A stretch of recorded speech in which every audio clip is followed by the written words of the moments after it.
I started DJing. I got the opportunity to go to Jacksonville, Florida. Some friends I met out there took me to the warehouse in Chicago. My life changed. From there, I got to hear some house. First I go, well, what's house? Stuff that you play in house parties only? They go, no, Rock, no. Then I got introduced to my first song by Fast Eddie, Can You Dance? That changed my world. I love the bass, I love the instrumentals, all the music. From there, I was hooked. So I started playing house. We were playing at this club out there called Bananas, playing Joe Manda, Big Fun, Jungle Brothers. Hey Joe, you gotta try this out. I sent him some records. Rock, what are you playing? So I go, bro, it's house. What's house? Bro, you gotta get into it, man. You guys are running clubs up there in LA. Go, let me come down there. I'm gonna go down there and I'll DJ some of this stuff. Went down there. Crowd didn't take very much to it. I had to mix a lot of different stuff with it. About 5 months later, I came back again. I played Black Box, Jomanda, Jungle Brothers. The crowd went crazy. By then, it was starting to kick off. It was starting to kick off really well. I'm a byproduct of the Gentleman of Reflex. I started promoting with my brother Joe, wanted to do this stuff. I was in the Marine Corps, so I was kind of like chained down. I wanted a little freedom. And in promoting, DJing, I got to learn a lot from what they were doing, a lot of the decorations, a lot of the clubs, what they were doing. So I was watching, and now I acquired my own crew, Hardcore Entertainment, James Rangel, and some of these boys, Gonzalo. These guys started helping me promote, and we started doing all of this. From Jolt, when my brother stopped doing clubs, I went off to do other clubs. Babylon was one of them, at Florentine Armani. And I took this over for St. John that was about to take off to San Francisco. And I took it over, and nothing but house. House music to me is a different language. When I was playing at Jolt, I was emotional over the music that we were playing and the reaction from the crowd. It's just a different language. You don't have to say a word. It just speaks to people. And this was just phenomenal. This was,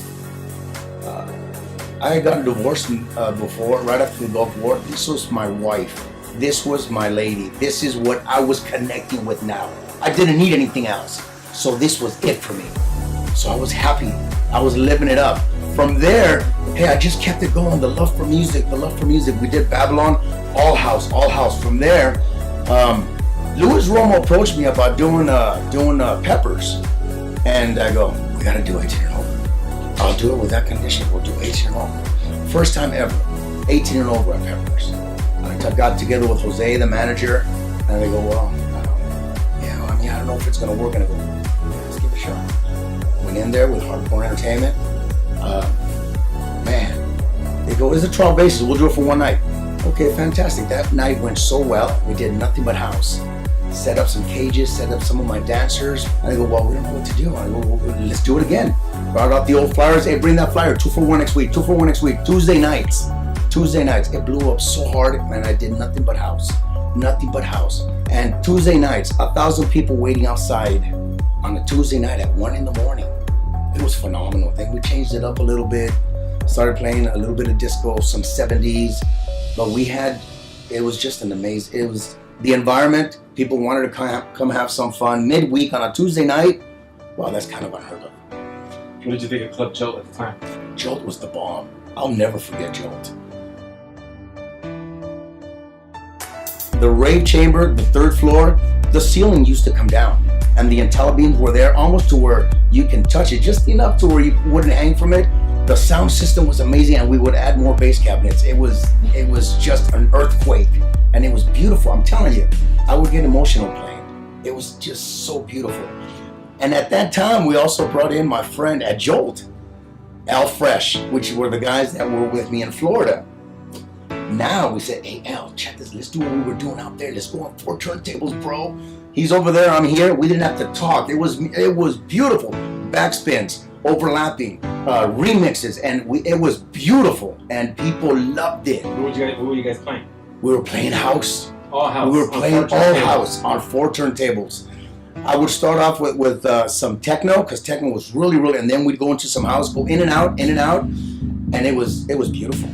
It was beautiful. It was like orchestrated, like it was studied, and we just just look at each other. We just practiced so much together that we knew what to do. It was beautiful. 4 turntables, first time at Jolt. It was phenomenal. What we were doing here, I learned in Florida with my friend Al Fresh. His brother would go to Chicago, so he'd pull me, come on, Rock, let's go. I met Frankie Knuckles, Julian Jumpin' Perez, Todd Terry. Love all their music, and I was hooked. So I learned backspins from them, what to do. We brought it here. Just different stuff to do as you feel it. I'm gonna be honest with you, and I always describe it like this. It's like you sprayed Raid on a bunch of ants, and they're going off their lips and it was the kicking bomb. I loved it. And that was my natural high, man.